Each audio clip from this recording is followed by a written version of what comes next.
پھر اب لڑکے لڑکیاں اکٹھے پڑھتے ہو، اپنی نظر میں حیا کا سرما لگا کے رکھو۔ نظر کا حیا بہت بڑا زیور ہے، اور نظر کی آوارگی بہت بڑی آوارگی ہے۔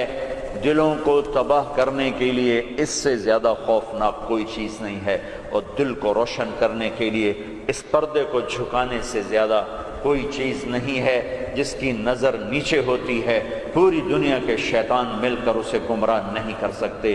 جس کی نظر اٹھ جاتی ہے پوری دنیا کے جنید بغدادی اس کے دل کو پانی نہیں لگا سکتے، اور اس کے دل کو نرم نہیں کر سکتے، کہ دلوں کی آنکھوں کے غلط استعمال سے جو زہر اندر جاتا ہے اس کا کوئی تریاق کوئی نہیں ہے، تریاق کوئی نہیں ہے۔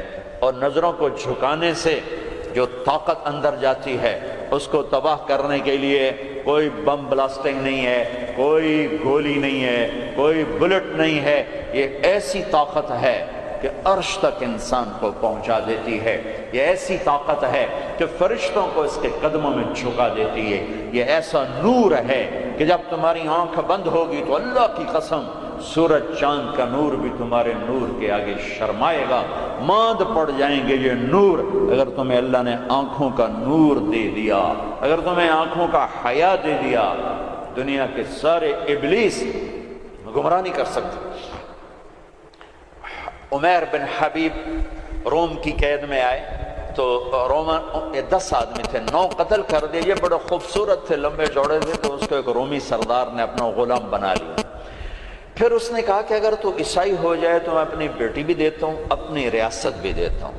تو انہوں نے فرمایا کہ سارا ملک عرب بھی دے دے اور ملک روم بھی دے دے، میں ایک پل کے لیے بھی اپنا دین نہیں چھوڑ سکتا۔ پھر اس کو ایک ترکیب سوچی، اس نے ایک گھر پورا خوبصورت فرنشڈ، اس میں ان کو بند کر دیا اور شراب بھی رکھ دی، کھانا بھی رکھ دیا۔ ایک خوبصورت لڑکی کو تیار کیا کہ اس سے گناہ کرواؤ۔ وہ آگے وہ گناہ کی دعوت دے رہی، یوں بیٹھا۔ 3 دن گزر گئے، 3 راتیں کچھ نہ کھایا، نہ نظر اٹھائی، نہ پیا۔ 3 دن کے بعد وہ لڑکی کہنے لگی تو کیا بلا ہے، نہ تو نے کھایا نہ تو نے پیا نہ تیری نظر اٹھی، کون ہے تو، کیا ہے تو، تمہیں کون روکتا ہے؟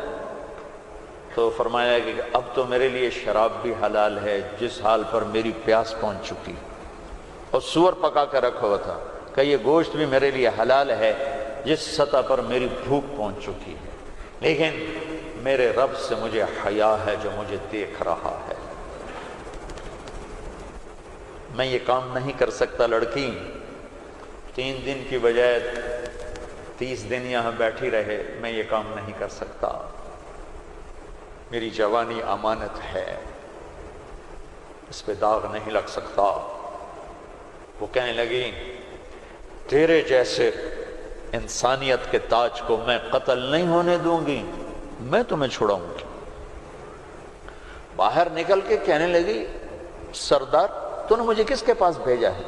لوہا ہے، نہ کھایا نہ پیا، یا پتھر ہے کہ ایک دفعہ اس نے نظر اٹھا کے نہیں دیکھا، میں کہاں سے اس پہ ہاتھ ڈالتا؟ اور پھر رات کو آئی، ایک تھیلے میں کچھ کھانا اور ایک مشکیزے میں تھوڑا پانی، اور اس کو چپکے سے نکالا، کہا کہ یہ دیکھو تارا، قطب ستارہ دیکھا، کہ اس کو یہاں رکھنا کندھے پر اور چلتے رہنا، رات کو چلنا دن میں چھپنا، اگر اس کو تم نے اس سیدھے کندھے کے ساتھ رکھا تو ایک دن تم عراق پہنچ جاؤ گے۔ یہ کردار تھا جس نے صحرا نشینوں کو کیسر اور کسرا کے اوپر جھنڈے گاڑنے کی طاقت عطا فرمائی، توفیق عطا فرمائی اور قوت اور قدرت دی۔